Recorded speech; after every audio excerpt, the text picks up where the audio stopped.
everybody, and welcome to another edition of Menopause Made Easy with Tanya. I am with a fabulous guest. Oh my gosh, we connected. We're like two peas in a pod, I tell you. Anyway, it's Cindy Dupuie, and we are going to talk about, I'm going to let Cindy introduce herself because she is the master of herself, but we are going to talk about bones and cholesterol and heart and brain and all these things that are just, to me, and hopefully to you, just so integral to our essence of being and living a vibrant, energetic life. So welcome, Cindy.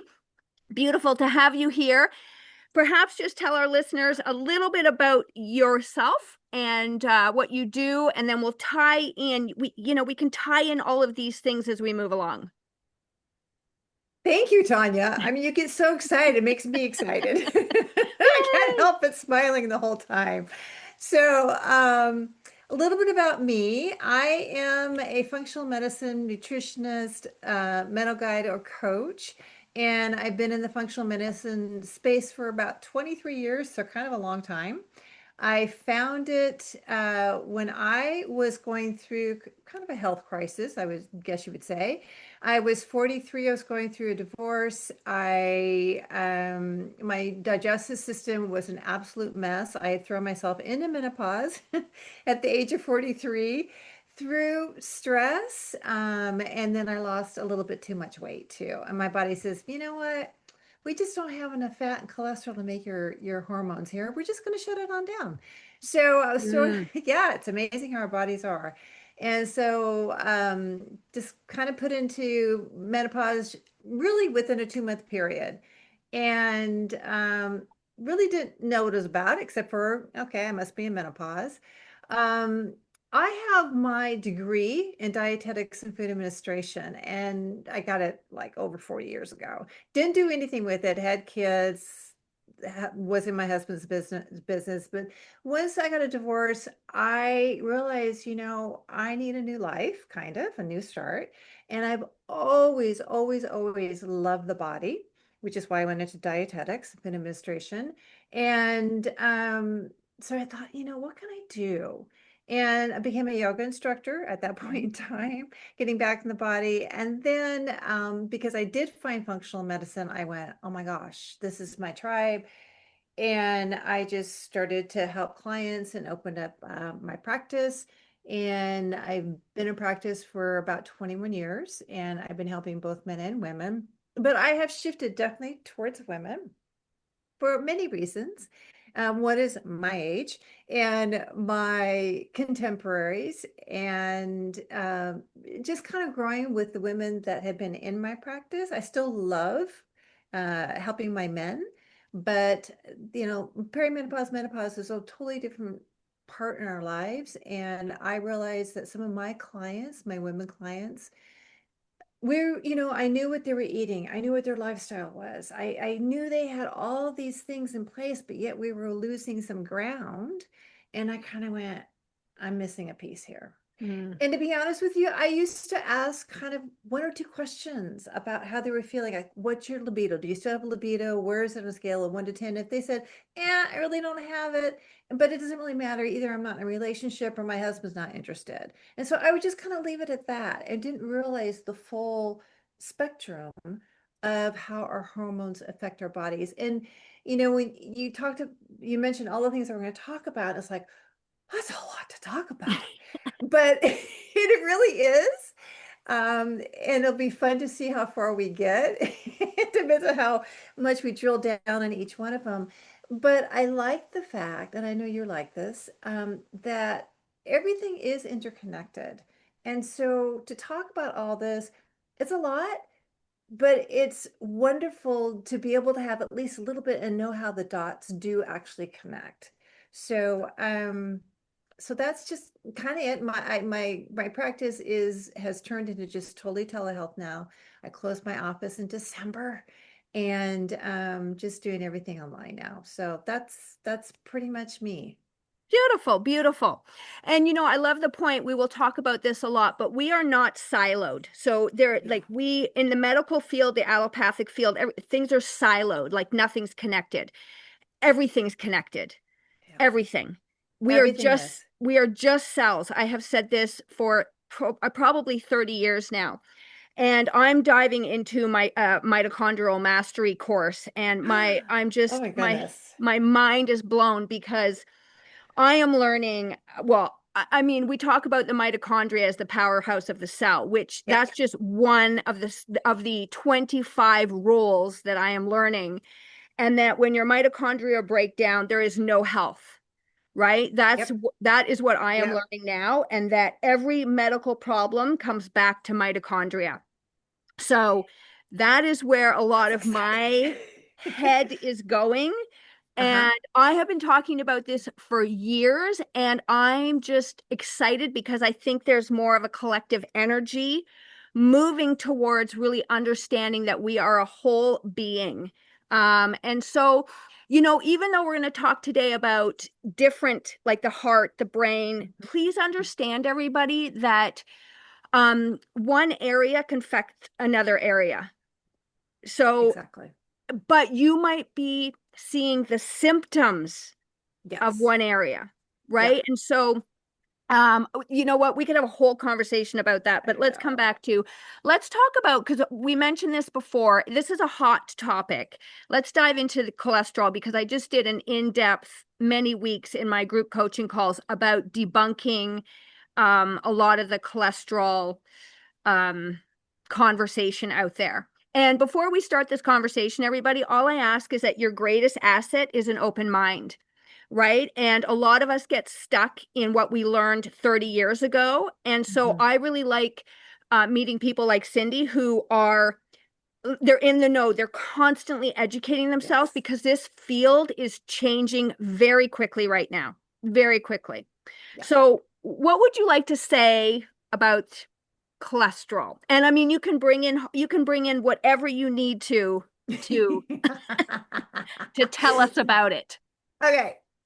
First of all, and I know you're on the same plane mindset that I am in, is that your cholesterol is not what is driving your heart disease if you have heart disease, okay?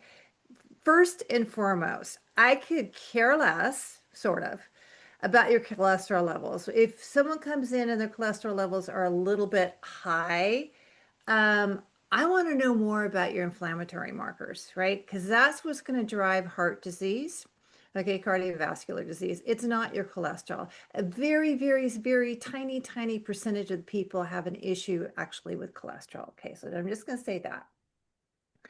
So we're on this thing we have been for years, right? That cholesterol is the bad guy, the boogeyman. And everyone's, I think statins are probably either number one or number two medications that are given in the US to adults. And, there's a big problem with that. Talk about mitochondria, right? So cholesterol really affects our muscles. It affects, I mean, statins do affects our muscles. It affects our energy in our cells. It can actually give you diabetes, which is very inflammatory. So, and it can, in women in particular, it can cause a lot of muscle pain that sometimes you cannot reverse. So, some of the healthiest people and the people that live the longest, they have cholesterol levels that are up to 250. Okay. Mm-hmm. That's not the problem, and often isn't a problem ever for anybody. Okay.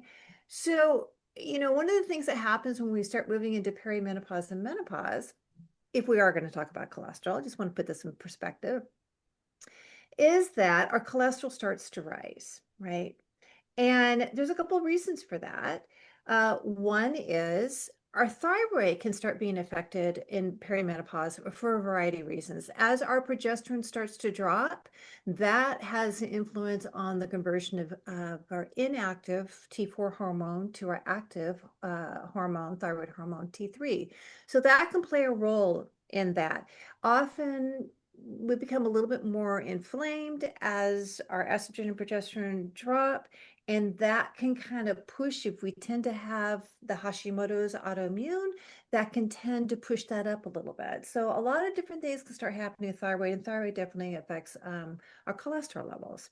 So that's one thing. The other thing that's happening is, and already mentioned this, is inflammation go up. Well, LDL, which is our bad cholesterol, in quotes, Hmm.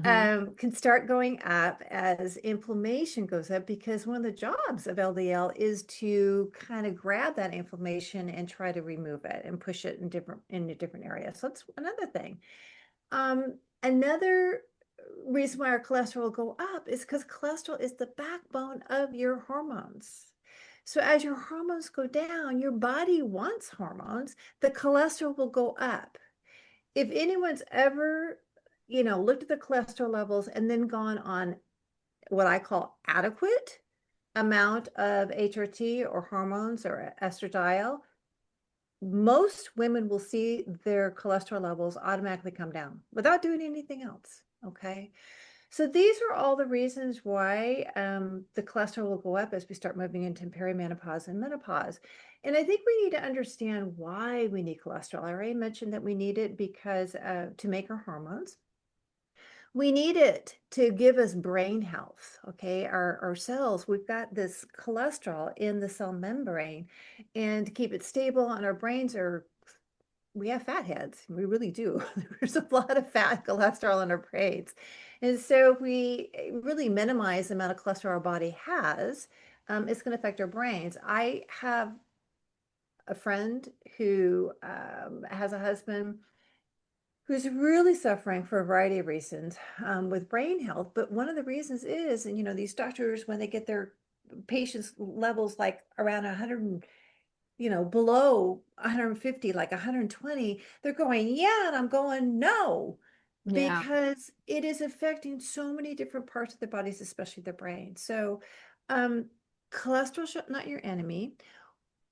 What, in a lipid panel, okay, in a basic lipid panel where we have total cholesterol, HDL, LDL, and triglycerides, I'm way more interested in your triglyceride levels than I am about anything else, because triglycerides indicate how well your body and liver are handling your carbohydrates and your sugars. So that will give me an indication of, moving more towards diabetes. So, um, yeah, So the we whole, can see how this is a loop. This is yeah, not a silo. no, See, and so we don't want to fixate on one number. yeah, And this is why also when you go in and talk to somebody, we should be talking about, okay, what's the stress like in your life? What are your yes, light habits? What is your environment like? Like it yes, is your whole picture because your body is responding to all of these things, yes, right? And you know what's also really fascinating? I don't know if you and I talked about this before, but I was just dealing with a client and if you get your blood work, okay, especially for I'm in Ontario, so we have like cold, dark, and then we have summer. yes, And I was noticing that all of her complaints, doctor visits, and blood work were done in the colder, dark months of the year. And interesting. I said to her, this is really interesting to me because I've been connecting the dots that Mm-hmm, when people typically feel better, they don't go to the mm-hmm, doctor. And we tend to mm-hmm, feel better when the sun is shining. mm-hmm, mm-hmm. And so, you're in sunny California, so it I would be am. interesting to see if there's a certain cycle there. But this is what I've been noticing with some people. And I had my eyes opened to be like, look at, you are going in November, December, January, February, March. That's when all of these things are happening. Yeah, And I yeah. was like, okay, we need, like, I said, next time, please go in July.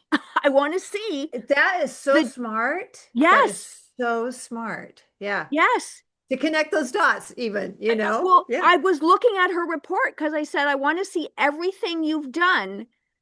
Like, and I just sat there and I went, oh my gosh, Yeah. like this. But this is the level, everybody, of the whole picture. And then I saw every specialist she had gone to and their area of expertise siloed. Yeah. And then the of their education level, let's just call it, the things that they recommended. And it was fascinating, So siloed, right? fascinating. Yeah. Yeah. So anyway, I said to her, anybody that works with me, I look at everything Yeah. before I Any. say you need to be on this thing or do this thing. I'm like, so back to your point about asking questions, it is so important to go through the needle in the haystack and notice these things. And I find a lot of times people get to a point when they're really sick and they're impatient and they're just like, I just want an answer right now. I just what's the Yeah. quickest thing I can do. Yeah. And sometimes acting too fast is not the right thing to do Yeah. because you could be suppressing something. And also, I'm learning about the cell danger response, which again is just blowing my mind in regards to taking a step back and a breath and not being so in a hurry. You did not get here overnight, and I'm not going to fix you by Wednesday. So again, as a practitioner, as somebody in your space as well, we have this need to want to fix people, but we also have to no, not have to, but I also want to attract clients that appreciate and understand the level of knowledge that goes into properly assessing their situation before we just start dumping things that their body may not be able to handle. That was so beautifully said. I'm just like, wow, yes. And I'm going to add two things. Two things came as you were talking. One is, well, there's three things, but one is because we care about people, right? And Yes. that's why we're doing what we're doing, and doctors do too. They do. Mm-hmm.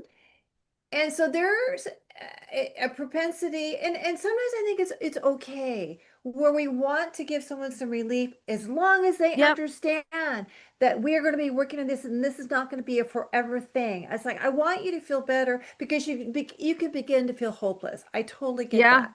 But to have the understanding that there's something else going on and we're going to be working on that, then that's okay. The other thing, and what I was thinking of when you were talking about when this client, I'm sure again, she's not alone. When do people go to the doctors most? It's during the winter time, right? People need to realize that normal values on your lab results are taken from a whole pool of people. They are not the healthiest people, okay? And then they're going to be the ones that are going in for blood work when they feel the worst, probably. So you need to also understand the difference between normal lab values and optimal lab values, and then look at yourself and the person at the same time, okay? But I just want to bring that up is that people don't realize where the normal lab values, how they're obtained, and it's from a pool of people, but most people get the most of blood work are not really the healthiest. Yeah. So I just, The other thing that's really interesting, which I found when we were talking in my group about cholesterol, was that none of them knew what their cholesterols have been like in their 20s, 30s, 40s. Nobody knew their levels. And so this goes interesting. back to your point of what is your normal? Yeah. What is your normal? Yes. And we just have had started to have access to our own You're reports. right. You're But right. before that, you could not access any of your tests. You couldn't see any of your tests. Your doctor would look at them and they would tell you they're not explaining things to you. You're not at 20. I don't think most people are getting their cholesterol tested. Like maybe things are now because people are sicker earlier in life, but that's a whole other conversation. But it's just, and this is what we were talking about. What's your normal? Yes. What is your normal? Not what you just said, the normal out there. And so this brings, like, again, this really holistic approach Mhm. to understanding your body. Um, Yes. So I love that about the cholesterol. That was, I really hope people are listening. There's a saying, and I'm probably going to get this wrong. Um, you know what? It's something about cholesterol taking the guard. You know what? I can't think of what it is, but If you think of it, let us know. I will let you know. Okay. What other Okay. things are you seeing in women, that are like big, big topics right now? I would say, Mm, well, big topics would be HRT. Do you need it? Do you not? Can you get through menopause and be healthy without the use of hormone replacement therapy? And there is what's the right word? There's a topic, not a topic, but an undertone as if you don't take HRT, you're gonna not get through menopause okay. All right. Now, I take HRT. I'm a proponent of it, but every woman is different. And I'm like, if your labs are good, you feel great, you're not in pain, you're sleeping, I will leave you alone. We are not gonna try to fix something that isn't broken, right? Hmm. If that's not happening, then I think it's really important for everyone that listens to you to realize that it is, unfortunately, it just is this way, our responsibility to educate ourselves. And I have one client that just said this about a month ago. She goes, oh, I'm so frustrated with this all. And because I coach her, what to talk to her about her doctor about, when hormones, what we need to change, and this and that. And it does amaze me that it's like, really, I have to tell you to ask Yeah, your doctor to do this when it's just right here in front of us. And she goes, I really don't want to have to know all this. I just want someone to give it to me. It's like, yeah, I get it. But I'm sorry, you do need to become your own advocate. And if you're really not interested in that, you're that's a busy, problem. whatever, then you need to get someone like Tanya or me in your court who can coach you along and be your advocate for you. It'd be ideally both, right? But and you get better as you learn from us. But everyone needs to take responsibility for, you need to be in the driver's seat of your own Yeah. health. So you I call it the do, CEO of your own health. You are the yeah, CEO of your own health. you are. And listen, you know what? I was one of those people when I was going through perimenopause, it was not talked about. And Hmm. I found it, okay, we do not, you have to go back to a time when this was not talked about, people. Like 10 years ago, this was not talked about. This wasn't Hmm. even talked about 7 years ago. Mm-mm. Only in the last 3 years, 3 to 5, maybe yeah. five, five to Hmm. three, has it become a topic. So when I was going through perimenopause, I was a mess and I had Mm. no idea why. And I'm in this health field and I found hormones confusing. I didn't know who to listen to, who to trust. Hmm. Hmm. Massive confusion. When you have confusion, you shut down. You Yes. just shut down. You Yes. you just are overwhelmed, forget it. So I get it. I understand. Hmm. And then I came to a point where I'm like, this is my body. Hmm. This is my body. And Hmm. it is the most fascinating piece of machinery on this entire It world. is. It And I want to be is. vibrant and energetic. And I send my Which car I to a, think you need to work on. yes, I need to work on that. I send my car to a mechanic. Uh-huh. So I get how you and I have jobs because it is a lot. And so Hmm. we're not asking you to learn all of this stuff, but to align yourself with a health team, which I Hmm. think is really important Hmm. because I have different perspectives than you, than a doctor, Hmm. than a this Hmm. person. And then you Hmm. get a well-rounded Hmm. knowledge that you can then become empowered to intuitively listen to what's right to you. And I think we've done a disservice of outsourcing ourself to just take what other people say as the word, right? And so there's definitely, listening to people. And listen, one of my words is curiosity. I have become so Yeah. curious Yeah. about Yes. all these things because I want to know, how does this affect me, right? So I'd like to hear more of your HRT because I when I was going through this again, I knew about HRT, and one of the takeaways from this is that you have the right to know. You do. You have the right to You do. understand, will it help you? Won't it help you? How does it work? What are the different methods? Is it working for you? Do we need to change it? And I help people as you do. What questions do I ask my doctor? Because you go in there and you shut down because you just don't know what to ask. You don't, and even when you do know what to ask, I I want to slap myself sometimes. I'm like, really, Cindy? I've had experiences in the last 2 years where the doctor says something to me and I was so appalled, I shut down. I did Mm, not push back. I just, because yeah. I know what I can do, I just went, okay, we're done. but that's not necessarily what you need to do. But it's you get intimidated, and I know, but I still get intimidated. So when you're in that doctor's office or you're talking to them, I mean, even maybe you don't, but I'm shocked at that how I have gotten intimidated. It's like, really?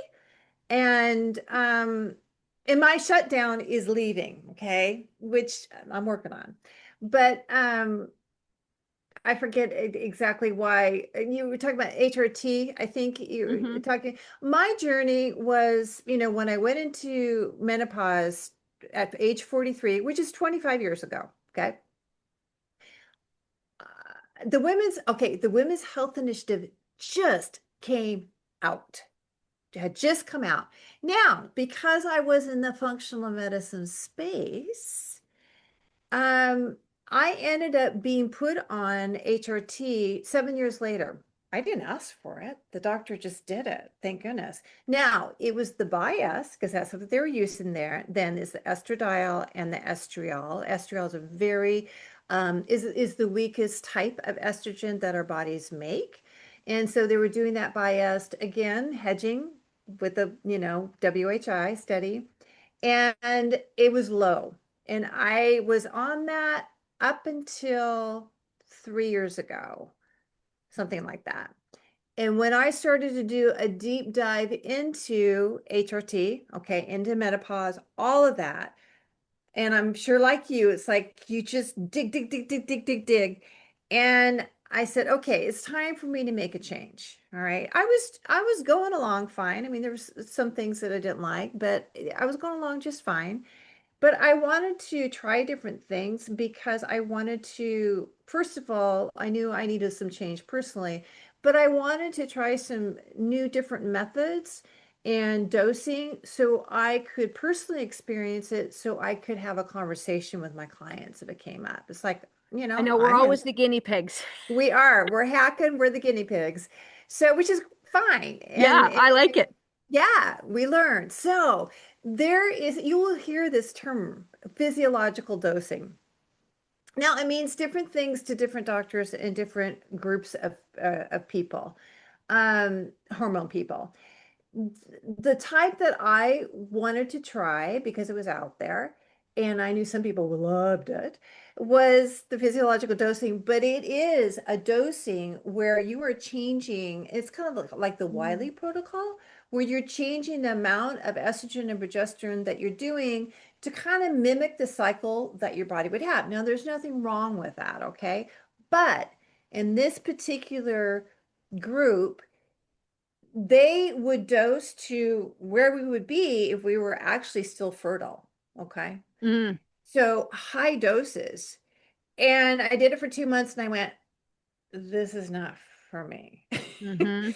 My appetite just, I was like, I could not get satiated. I gained weight. I don't know. And in my levels, when we did a blood test, they went up to 1700. So it's like I Mm. was a super absorber. And I said, okay, this isn't for me. So what I did is I just went down to straight estradiol. We figured out what I was happiest with, where my blood levels were. You do need to watch your blood levels for a variety of reasons, okay? To make sure that you're absorbing. Some women don't absorb transdermal estrogen very well, okay? It can be the patch, it can be creams. I know in Canada, you can't. Can you get creams? There's vaginal cream, like Okay, vaginal so estrogen cream. There could okay. be, I haven't, there's the patches, Yeah. right? There's progesterone pills. Uh, yeah, I'm not as, like, you're Okay. much more educated on it than I am. Okay. So, so some women don't absorb the patch, or you move the patch a little bit and you can absorb a little bit. So you do want to watch it. So, you know, dosing to removing the symptoms is one thing, but there's a whole Oh yeah. nother level and layer underneath that surface, which affects the heart, which affects our bones, which affects our cardiovascular system. And those are the three big, the three horsemen, okay, Hmm. that do not show themselves symptomatically until you have an event. All right. So we want to make sure that your levels are at a point like 60 to 100 for most women is a really good level to be at. Most doctors dose to where maybe your levels are at estradiol levels are at like maybe 30, maybe 40. Your symptoms will go away. But Mm-hmm. do you get the overall protection that your body really needs um, to deal with the osteoporosis and heart disease and what's the other one? Your Brain. brain too. Mm-hmm. Yeah, all of that. That's probably not going to happen. So we want to make sure that you are not over absorbing and that you're not under absorbing. So again, a lot of doctors will not test. Mm. Yeah. They will not test once you are on hormones if your symptoms have subsided. And that is a disservice. You're going to be hearing more, probably not for another 3 to 5 years, maybe as long as that. FSH, which is a follicle stimulating hormone. I know maybe we're just going off a little bit, but I do want to mention this because I actually had a client, the doctor said she didn't need to have that tested. And I'm like, really? Because they don't know. FSH, I used to always think it's your follicle stimulating hormone. We only need to know about that if we're still in our fertile years and we want to get pregnant and there's, whatever. And it goes up as we move into perimenopause, and it's really high in menopause because our body doesn't have that estrogen. It's high.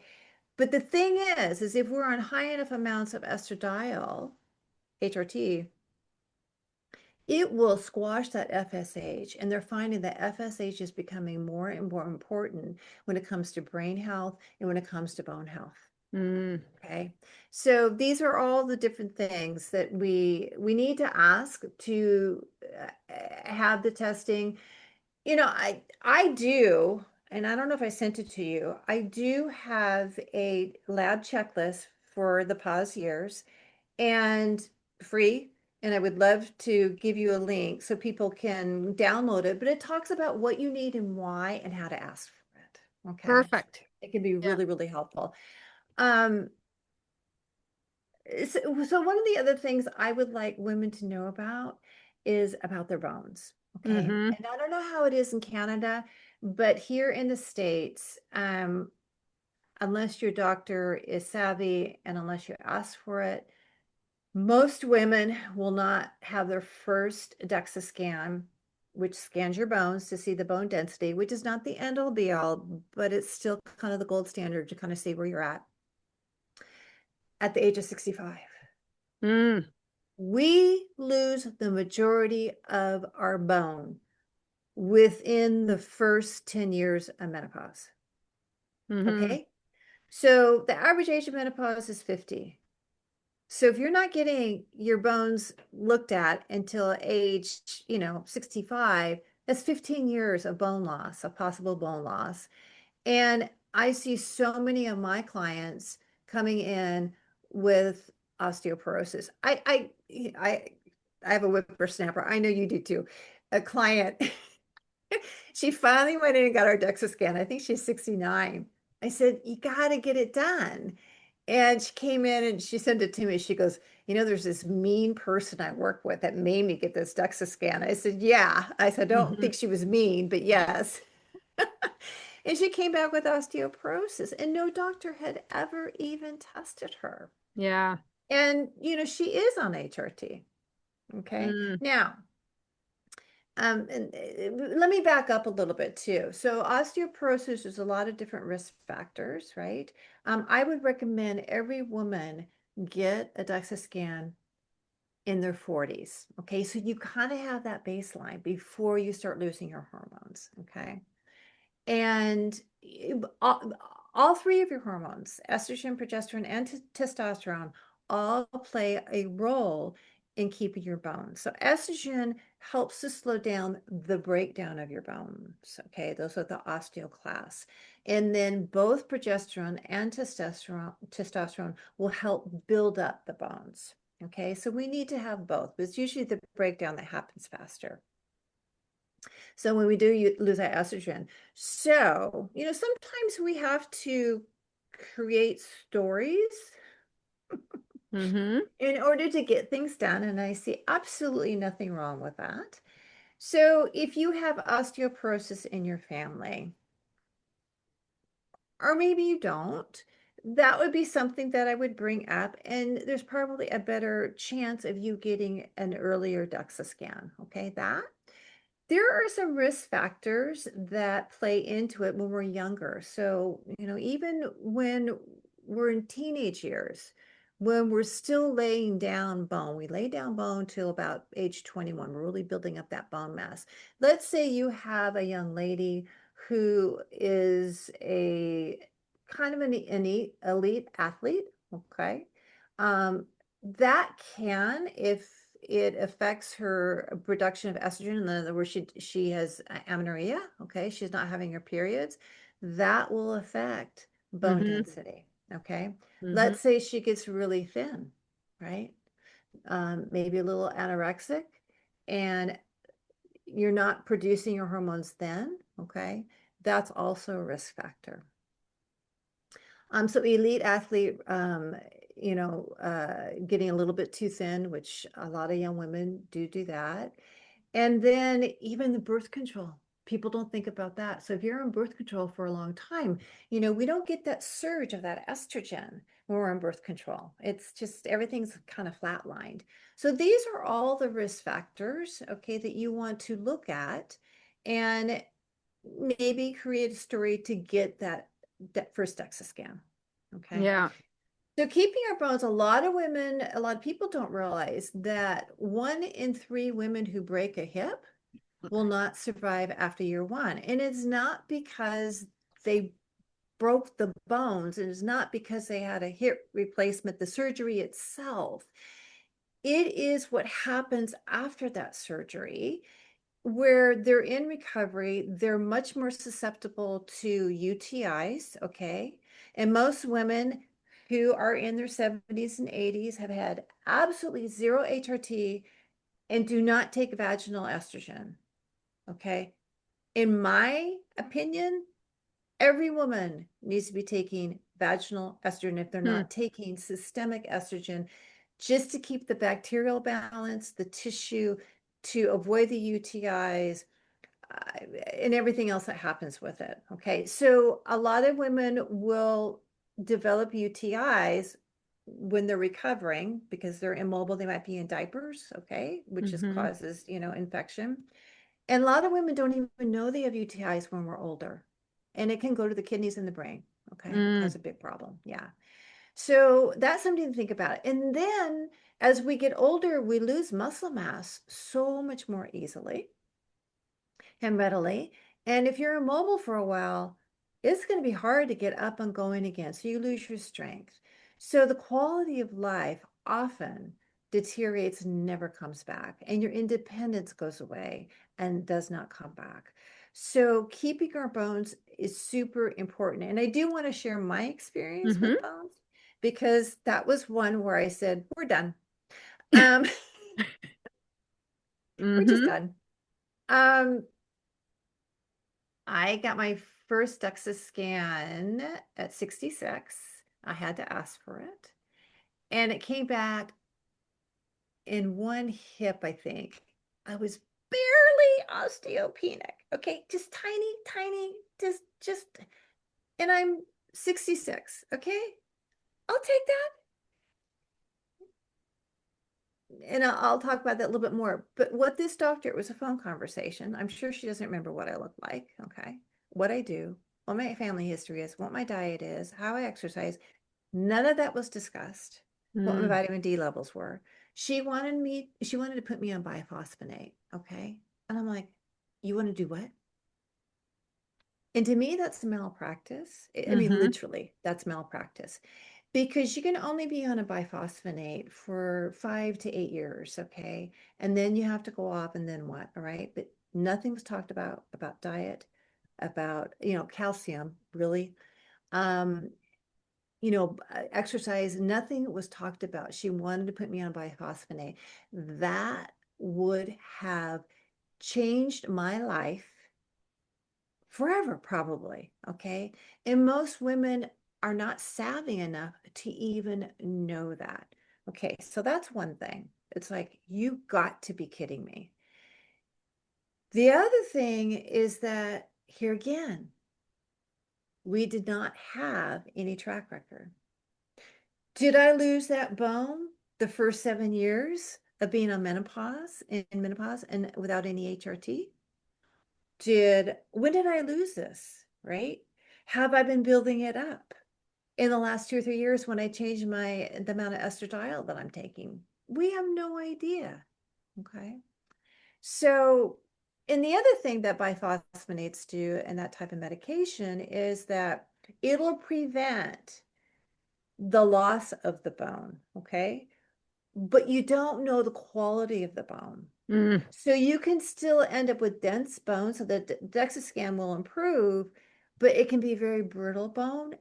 And biphosphonates do cause a breakage in the top of the femoral bone often. Okay. So that's why you can't be on it very long. So these are things that women need to know, and it's just not talked about. Um, is there anything else? The other thing too, if you do find that maybe you do have a fair amount of bone loss, and I don't know how this is in Canada, but I know in the US, they won't do another DEXA scan unless the doctor really pushes it if you're on Medicare. For 2 years. Hmm. Well, a lot can happen in 2 years, right? Yeah. So there are two blood tests that I do recommend. Okay. One is called the CTX, and the CTX will look at your bone breakdown. That's a marker of bone breakdown. Then there's another marker called P1NP, and that's a marker of the osteoblast, the bone buildup. We need to see both of those, and we need to track both of those. And they are not, well, depending on the lab that you go to. I don't think in Canada you can order your labs. You can here. I think we can request, like, there's some things we'd have to pay for. Like, for Okay. example, if I go get my vitamin D tested, I have to pay for that. Do you know how much you pay? I think for vitamin D, it's either 25 or $40. Okay, good, good, good, good, good. Yeah. Which, And other tests might be 100.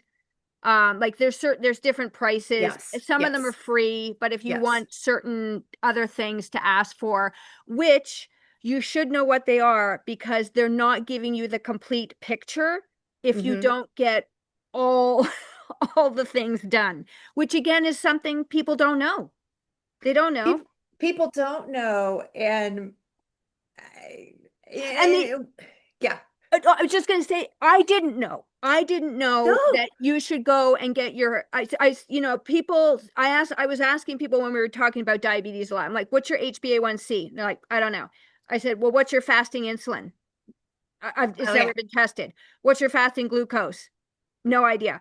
So Seriously? this is what I mean about getting some basic blood work done early in life and then Yes, monitoring yourself yes, so that you know your levels. yes. And, I just interviewed a woman who had diabetes, and basically she went into the doctor's office and they're like, oh, you're pre-diabetic. And that was it. No education, nothing. And then basically 2 years later, she's a full-blown diabetic. Right. And I'm like, that's a failure of our system. That's a It failure. is it is a failure of our system, and well, it just reflects that it's a it's not a health care. No, it's a sick care system. It's a sick care. We wait till you're sick. And this is the thing, is that A1C often won't go up until you are pre-diabetic. And the thing is you're probably diabetic really by then. And whereas your insulin levels will start to go up 10 years before your A1C for most people anyway. But the thing is, the doctors don't know how to treat elevated insulin. They don't. No. And because there's no medication that's necessarily going to treat that. It's And lifestyle. lifestyle, Cindy, It's totally lifestyle has lifestyle. nothing to do No, with anything. Like no. what you eat, how you Right, move, how you right, think, right. nothing. Okay. All And of that. yeah. And everybody, I'm joking. Okay. Yeah, yes. So if you didn't realize that was a joke, uh, Yeah, it is a joke. When you just said that even lab work's not isolated, right? We Right. need to put it all together. And something that came up that I am becoming more aware of, and maybe you're already aware of it, but I mean, I was kind of aware of it, but it's just coming right smack front and center for me, partially because I have a couple clients, and I know you learn, I know you do. It's like when something comes in front of me, you're going, okay, I got to figure this out. And so we go even deeper, we go off here and that. So our clients teach us so much all the time because we're open and we care and we're curious. Mm-hmm. That word again, Yeah. curious. Yeah. So one of the things that I insist my clients have done is their ferritin levels. Okay. Now, Mm-hmm. if people don't know what ferritin levels are, it's a read of two different things. Okay. So ferritin levels are reflect your iron stores. It also reflects inflammation. So it's two things. It can be inflammatory marker and a reflection of your iron stores. Now, in order to understand what the ferritin actually really means, you also have to have an iron panel. You need to know what your iron levels are and your iron saturation levels are. And this is the reason, okay? Drives me crazy. I've had two different doctors do two different things, okay? And it's because they did not look at the whole picture, Right. okay? So I have a client who's been with me for quite a while. She had gone into the hospital. She must have had an infection of some sort, and um, a viral infection or something. And but she told me she'd been feeling really tired and on. So I said, send me your blood work. She's pretty good about getting her own blood work. She knows. And she did. And her iron levels were tanked. Now, her doctor had tested her ferritin. So the labs that she sent me were the ones that she orders on her own. And then the doctor had the ones that he had ordered, right? And he did order ferritin. Now, her ferritin levels were high, but her iron levels were tanked. So the doctor didn't want to give her any iron because her ferritin levels were high. Well, guess why her ferritin levels were high? She'd just been hospitalized for a damn infection. Okay. So it was showing that yes, we have inflammation going on, but she was exhausted and not going. So I said, no, no, no, no, no, no. We need to give you your iron and let's check it. And this is the other thing you do need to check, keep a close rein on iron levels because it is a pro-oxidative um, uh, nutrient. Okay, so if your iron levels and your ferritin levels are too high on a consistent basis, we've got a problem. Okay, Mm-hmm. so we have to lower it. Okay, so this leads me into I had another client and she's actually has Graves' disease, so she's hyper thyroidism. Okay, and her ferritin levels were low. So her doctor put her on iron. And I said, we got to retest these. And her iron levels came back high. And her ferritin levels were still a little bit low. They had gone up, but still a little bit low. And I went, okay, we got a problem here. It's not your iron, it's your ferritin. And with Graves' disease, that can affect the ferritin levels, not your iron levels, but your ferritin levels. Okay. So sometimes iron's not the problem. Okay. And ferritin has a big role when it comes to thyroid, either hyper or hypo. Okay. And again, energy and all of that. So it's something that is often missed. And again, you have to put the whole iron panel as well as the ferritin together. And the reason why that's coming in front of me, and sometimes I beat myself up a little bit and then I forgive myself. It's like I can't know everything all the time. Mm-hmm. And this one client that I actually have an appointment with this week, and I love her to pieces. She's been with me over 10 years. So we've been on a journey, right, together. And I could be wrong, but if I see someone that has low thyroid and symptomatic as well, but not Hashimoto, so it's not the autoimmune, right? I have to go and look at a couple other things. And one is I have to look at her nutrient levels. What's her selenium levels like? What is her iron levels like? Hmm. Vitamin A as well. And then her stress level. So what's the reverse T3, right? Because T4 will be turned into T3 or reverse T3. Reverse T3 again is the body's in fight and flight all the time for one reason or another. It says, I got to kind of slow down this metabolism here because I have to conserve here because I might have to run or fight. So I'm just going to conserve everything. So I'm ready. So her reverse T3 was really high. So two things came up for me. So you can tell what's been on my mind Hmm. this week. Is one is I looked at her ferritin levels again. They're still way too low. And I thought, okay, it's not her iron, it's her ferritin. So there's something called lactoferritin that will take your iron and put it in the storage. And that can make a difference with how your thyroid and the conversion will work. So that's one thing. Okay. The other thing is, I like HRT. And she's on HRT. And she's also struggling with osteoporosis. So we have a lot of different things going on. And I know how she eats. I know what she does. Her lifestyle is pretty good. Um, but that reverse T3 hangs out there high. Mm.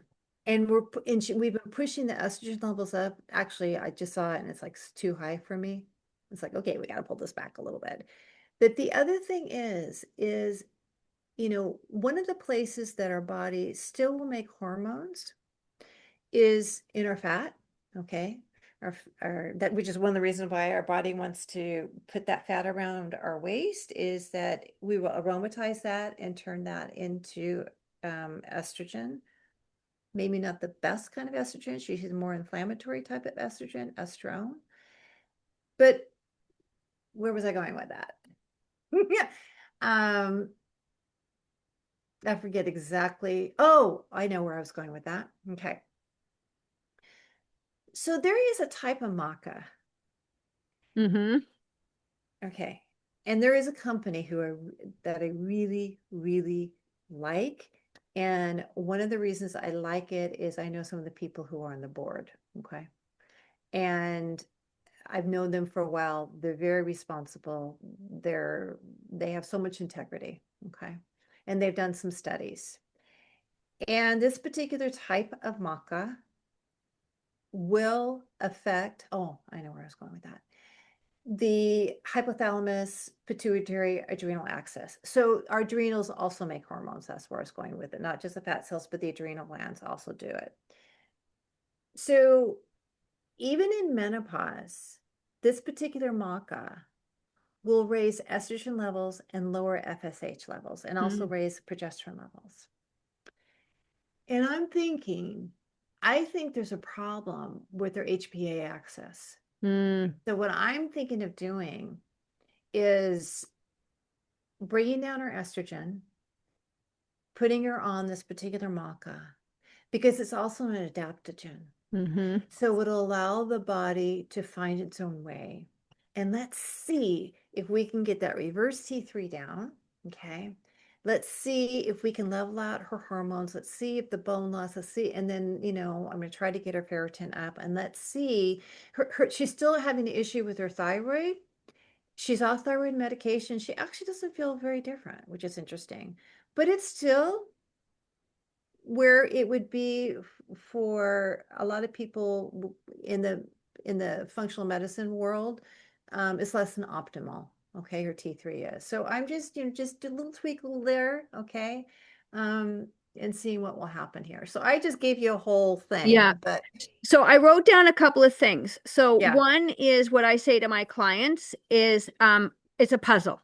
yes. And when you put a puzzle, sometimes you pick up a piece and you're searching for where this piece should go, and it's not the right time for that piece. You Ah, need another piece first, yes, I right? love that. Yeah. So sometimes it is not the answer at the time. And Yes. so when I'm dealing with a client, it sounds like you a lot because I'm like, okay, all of this is going to make sense, even though I might be jumping around Hmm. because I need to find the next puzzle piece to get the next puzzle piece. Mm-hmm. So I really make sure people I work with understand that first. Mm-hmm. And let me just put out there, I do not read labs like you. So I am Mm. like a lifestyle Mm-hmm. prevention. But if you Mm-hmm. have issues, I'm like a detective and I can Mm-hmm. say, you need to go talk to Cindy about this. Like it's, so I'm not sitting here pretending I know everything because I don't. Mm-hmm. Okay. So the puzzle thing. Then health team. That brings me to my next Yes. point. This is why it's really important to have a health team, Yes. and you are worth it. You spend money on your car, you spend money on vacations, you spend money on these things. When you value something, you're willing to spend time and energy on it. Simple as that. And I It think is. sometimes we don't value, especially where I live, you really don't have to pay for a lot of health things. And so when you do have to pay for a trainer, you almost don't want to pay the money because you don't value Mm-hmm. that part of your health. Mm-hmm. And I Mm-hmm. see it all the time. People will spend money on eyelashes, hair dye, I know. fingernails, I know. Botox, All okay? the All exterior the external, but things. the minute you want to help them with the inside, with the bones, with the brain, with the heart, there's a disconnect of a value system. There is a disconnect because the hurt and the pain is not there yet. Yes, I but know. but I think it is, but we have a It, great denial. Because when I talked to the lady with diabetes, it was 2 years of denial. No way I have this. So again, there's a lot of different things. So that health team is important. I love what you talked about with the maca because foods are medicine, mm-hmm. and our food supply now Mm, is is not what it used to be. true. So it is really important to understand that food is on so many different levels. Like I call it, a lot of us are overfed and undernourished. Mm-hmm. Mm-hmm. We're eating foods, but they're not the nutrients our cell Mm-hmm. needs. So our cells are starving, Mm-hmm. and that's Mm-hmm. causing imbalance in your body. Um, then prevention. I am huge into prevention because if you can stop a lot of these things from happening, you're going to Oh, save yourself a lot of time, a lot of energy. yes. Yes. So Yes. I really love working with people who are looking at themselves before things are a problem, which is a Yes. very advanced kind of It it is, but then all you have to do is say, okay, what no, but let's just do keep it your like this. parents look like, and or what did they look like? You're not immune to any of that. No, but you know what? People, you take your car in for an oil change so that um you don't whatever that would be. I don't know. Because Gunk up that's the why engine. that's Yeah. yeah, right. And so I am all about okay, maintenance, Yeah. regular preventative Yeah. maintenance. That's Yeah. where a lot of my time is spent with people. Okay. Then I wrote the thing that the overfed, undernourished, like a lot of these things, if they're not getting into the cells. So this is why I see people are Yeah. on so many supplements. Yes. And I'm like, just because you're taking supplements doesn't mean they're getting into the cell to do their work. So then you Mm-hmm. have to understand about your cell membrane, which you Mm-hmm. don't, as a over here person, have to understand, but I No. have to understand Mm-hmm. this so that Mm-hmm. I can help Mm-hmm. you. Mm-hmm. Okay, same with you. And then I have been working on nervous system for about 15 years. And if your cells don't feel safe, Yep. okay, which we are living in a world now with highly unsafe cells because a lot of us don't know how to manage what's happening around us and inside of us. It is such an important piece of the puzzle is this cellular safety. And it is one that I work on in great depth in my Vibrant Living Academy with people because I'm glad you do. you need to feel safe. And I can absolutely guarantee you that most of us do not even know what that means. I did not get it 3 years ago when I started really going another layer deeper. I was like, I'm safe. Nothing's chasing me. But then I went deeper and I went, oh my, I get it. I get it. I get it. I get it now. I really get it. So again, this is another piece of your puzzle. It is, I just want to pause here for 1 second. Yeah. It is such an important piece of the puzzle. And I fail at it miserably. You know, we all have our stuck points or our weak points or whatever it is. And at age 68, you would think, Mm, you would say, I don't care about this. I'm still working on this and I need to work on it more. It's like, I went on vacation. Well, I went out of the country for 2 months. I was still working part-time, but it was just a different schedule, just a different lifestyle. And I did realize actually, um, how off I was before I went and how quickly within 10 days, I mean, this is TMI, it's kind of gross. My armpits would smell every morning. mm, That's cortisol. mm, It's a cortisol stink. Okay. mm-hmm. And I had spent a year of, doing my course, developing my course. I actually came back last year from travel, not feeling great. And it took me about 6 months to get that back into. So that's a physical stressor, right? And I wasn't going the way I wanted, things weren't going the way I wanted it to go. I was fighting things and it was feeling unsafe and my cells, and it's like it's been years of that. So that's part of your team, right? Yeah. I do And the so fact, much fascia work with people and oh, somatic stuff oh my and gosh, I um need you. uh we can do a tradesy. Okay. And then the other thing is stem cells, where by the age of 30, 60% of your stem cells are dormant. By the age of 60, 90% of your stem cells are dormant. So I have jumped That's into scary. really understanding stem cells. I use a phototherapy patch, which is not medication, not anything. It just uses my own light. So I am learning how to, and so my clients and my family are like, it's a bit of a mind blow, but we have seen some amazing changes just using our own light in Mm-hmm. healing ourselves. So that's been really exciting. Mm-hmm. And really educating people about signaling, because if we have two cells, let's just say we have two cells, and if you call somebody on your cell phone and you have a bad signal, it doesn't matter what you say to the other person, they're not going to hear you. And so if you don't have signaling in your body with Mm-hmm. peptides, and I'm not Mm-hmm. about injectable synthetic Mm-hmm. peptides. Mm-hmm. Mm-hmm. I'm about more about learning how to activate your own Mm-hmm. peptides Mm-hmm. through these patches. If you don't have proper signaling and the communication, this goes back to what you're saying. It doesn't matter how many things you put in your body, Yep. there's no signal. Yep. If there's no signal, nothing's happening. So Yep. I think that's another piece that people really need to understand there. Yeah. Yeah. And then I would like to ask you just about estrogen dominance, because I hear that a lot. If you want to discuss that, and AFib, because those are two things I'm Oh. hearing quite a lot about. And I'm tired. Like when I look at it, I have my perspective of how I'm looking at it, but I'd love to hear your opinion, your professional view on those, if you so choose to answer my question. I'll go with AFib first. And Okay. and when I think of AFib, I just think of anyone feel free to correct me.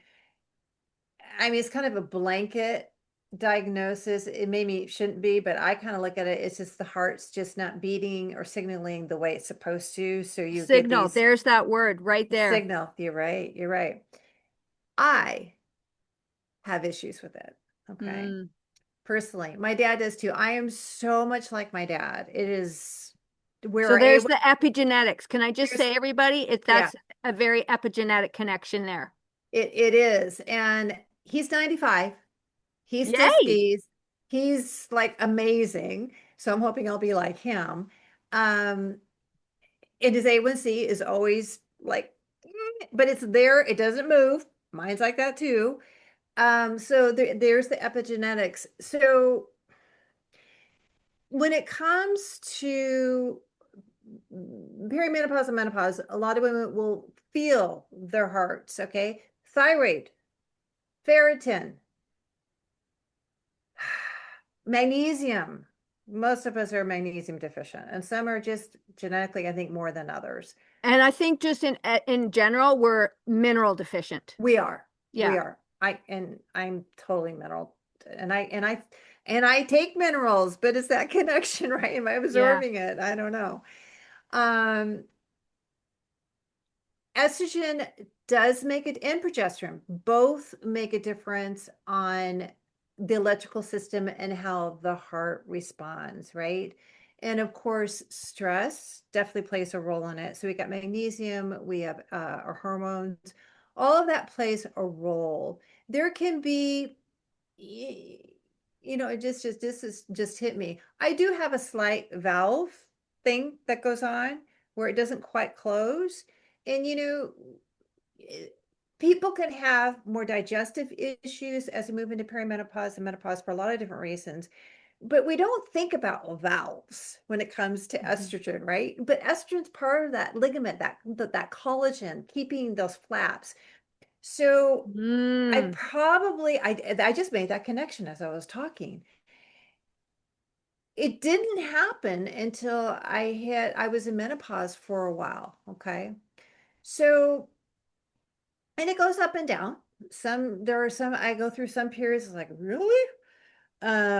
So It's like, when you do it, so this is interesting what you just said, just for a second, because I find it challenging sometimes when things go up and down, and then that's yeah, when you really have to again be the detective and peel the yeah. layers as to, is there a consistent trigger or is it just completely random?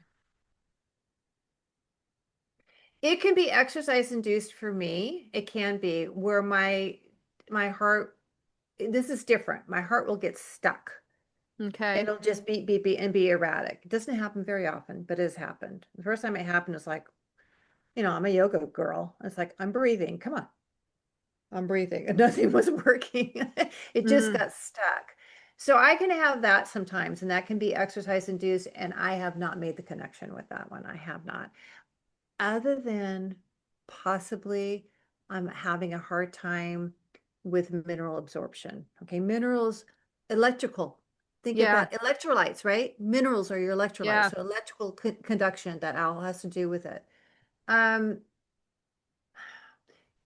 I would say when it kind of like my heart will kind of stop and I can feel a little bit lightheaded, it's usually more stress related and fatigue. Mhm. And It's this goes fatigue. back to some cellular safety issues Yep, you betcha. because again, it's sometimes not an external trigger, it's an internal. Yes. This is why, again, anybody who's really interested in their health, like this is the level of excitement. This excites me, Mm-hmm. putting this puzzle together, Yes, yes, right? yes, yes, So, yes, yeah. And AFib can feel different for people. Like you can get scared. And I know yes, some people have had ablations. Listen, if I have a tiny pain, I can feel danger alerting in me, yes, right? Like yes. I'm like, "Oh my God, I'm going to die." I feel so bad I'm going to die. And I'm just like, "Wow, where are these thoughts coming from?" Well, it's our body responding the way it's supposed to, Yes, right? exactly. And you already said this early on in this podcast, is we need to step back. And, I did do a whole cardio workup because it's like, okay, let's just see what's going on here. And my heart did its thing. I was on a stress test. She got me to a certain level. She goes, "Can you keep on going?" I said, "Well, physically I can, but I don't want to because I could feel my heart. It's like it's gonna stay up there. I already know it. It Mm-hmm. performed for her the way it performs for me when I don't want it to. So she was able to and I wore a heart monitor. The reason why I'm telling you this is I really liked her, by the way. She spent Mm-hmm. time with me. We had a conversation. She wanted to put me on a medication, Mm, and I need to look up the notes to research that medication. I never did it. Okay. Um, because I felt like Yeah, there is a physiological thing going on, all right? My little flapper sometimes doesn't close, and yeah, it can be a problem. But if things really got bad, then maybe I would consider it and then still like what's happening here? What do I need to do internally? What do I need to do? It would be a stopgap, but it hasn't gotten worse. It has basically gotten better, although it goes up and down. Up And and down. sometimes I can't explain it. I observe it. Yeah. Does it feel life-threatening? No. If it happened more often, would I pay attention to it a little bit more? Maybe, yeah. But it's kind of, How does it compare to heart palpitations? Because I thought I was going to die. I was, this is, I don't know when it was, August of 2024, I believe. And my heart had been palpitating on and off. And then I was starting to tie it to, oh, when I'm eating sugar or drinking alcohol. And so I was just post menopause when this was happening. And I literally, when I drank, I tend to eat more sugar, like your we inhibitions go do. down. Yep. And I was laying in bed and I thought I was going to die. My heart was pounding out of my chest. So I think I fell asleep. And then at around 2 or 3 o'clock in the morning, I Mm. thought I honestly, my heart, it was like this. And I was like, oh my gosh, Tanya, I was scared. So anyway, just like any human, I paid attention, but then I still drank Yeah, and then yeah. and I We was bargain all the time, but anyway. bargain total, right? This can't be related, blah blah Yes. blah. So December 24th, 2024, I have not drank since then. Okay. I decided that's how much it scared me because it kept happening, but not to Okay. the degree. I honestly, I swear to God, like I was so close um that night. And I would get the I didn't have the night sweats that night, but I was flirting with the line of this is Tanya, pay attention. Your Yeah. body's giving you a sign. Yeah. And I'm telling you, everybody, lifestyle change is challenging because I had been practicing for probably 3 years to not drink. So I was really doing like a 3-year project of social situations, trips. Like I was really studying myself. And so I'm not saying I just gave it up because that's not true, but I did, but it came Mm-hmm. with all the things that I did up until that Mm-hmm. point. Mm-hmm. And I have not um, drank again because the fear Mm-hmm. is greater than Mm-hmm. the pleasure of drinking. So for me, that was one thing. But is a heart palpitation like AFib, or like is there You similarities, know what? To be honest differences? with you, I am not 100% Hmm. sure. AFib is my understanding would be an irregular heartbeat. Okay, it fibrillates. It's fibrillating improperly. So a palpitation isn't necessarily AFib. I don't think it is necessarily the same thing. Yeah. It's like I wasn't diagnosed with AFib. Do I Mm-hmm. have heart palpitations? Yes, I do. But Mm-hmm. I think when you have AFib, you can have heart palpitations too, but it's not necessarily one and the same. I could be Okay. wrong, so if anyone's listening here, you can correct me, Mm-hmm. you know. Um, but I But have I heart like palp. your electrical signaling. Yeah, Mind it's a you, they're finding that the heart is naturally a pump, but I'm not going to go down that rabbit hole. But very interesting. The research is coming out on that. I don't know if you've heard that, okay, say that again. that the It's heart is not a pump. oh, really? Yes. And I will have to, it's, you know how you hear things? I'm like, I don't have the capacity right now Yes, to go yes, down that rabbit hole. I totally get that. Yeah. So I know it. I've heard it. It's not something I need to pay attention to right now, but I will look into it. But just Google it. This guy, it's fascinating. Okay, I And if I will. can find the name, I'll send it to you. Okay, do. Um, And I know that we're kind of going into time here, like we're like we could talk for 2 hours. I know. But I just want to say really, really, really quickly. Okay, the eating the sugar and the alcohol, okay? Our blood sugar often will drop right around 2:30, 3 o'clock, okay? At And night. at night, okay, especially if you've eaten something like that, and that cortisol will pump in there to get the liver to release that glycogen because our blood sugar has dropped. So sometimes, that cortisol, that adrenaline, that can cause that too. So I'm just pointing out, if you continually wake up around that time of night, Yeah. watch what you're eating and see if you can shift that and if that changes things. So anyway, okay, Yeah. done. No, and I mean, oh, I can't eat like I used to. In fact, I Hmm. could, but I don't want the consequences. Yes. I always say to people, you can do whatever you want. Yes. There's just going to be a consequence. Yes. So, I just choose not to have those consequences. Now, there's some consequences I am choosing because Yes. I'm still working through the process of certain things.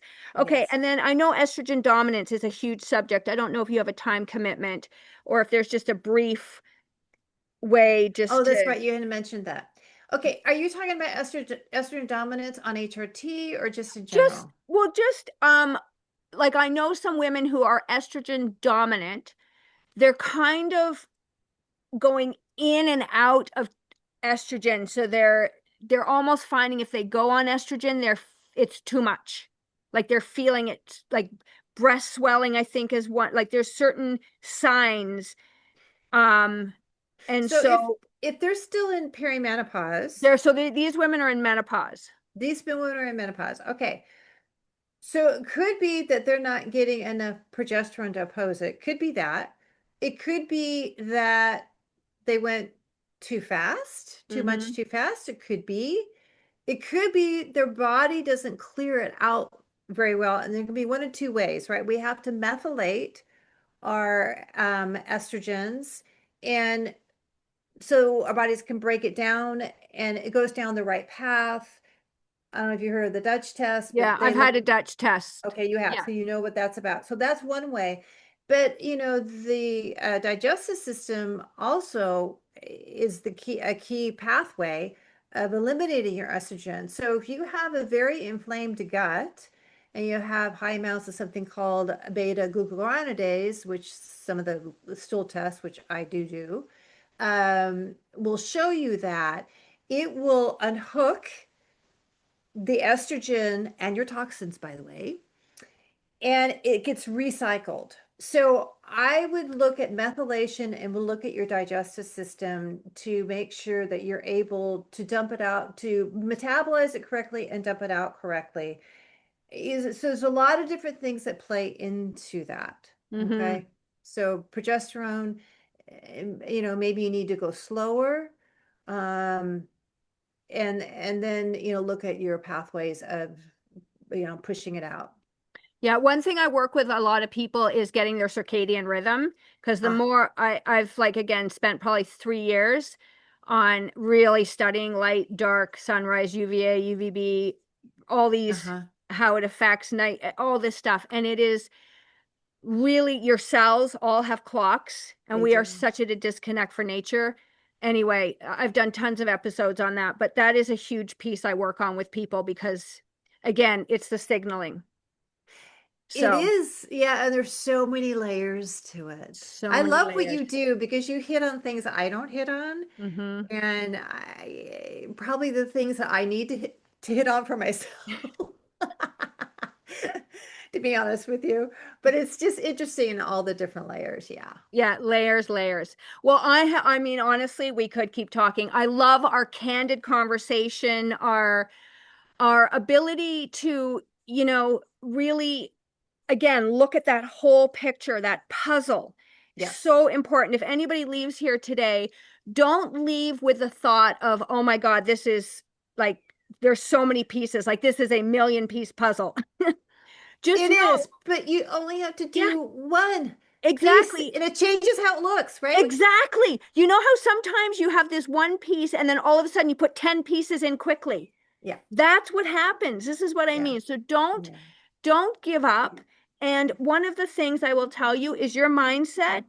is the most important thing because I had a mindset. It was a closed off mindset. It was a diet, calories in, calories out mindset. It was a punishment mindset. It was, I need to fix this by Monday mindset. I had all of those mindsets. And the minute I changed my mindset to journey, my whole life changed. It I, completely changed. I feel like I just had my therapy session right now. I am going to put Journey, Journey on my computer. Yeah.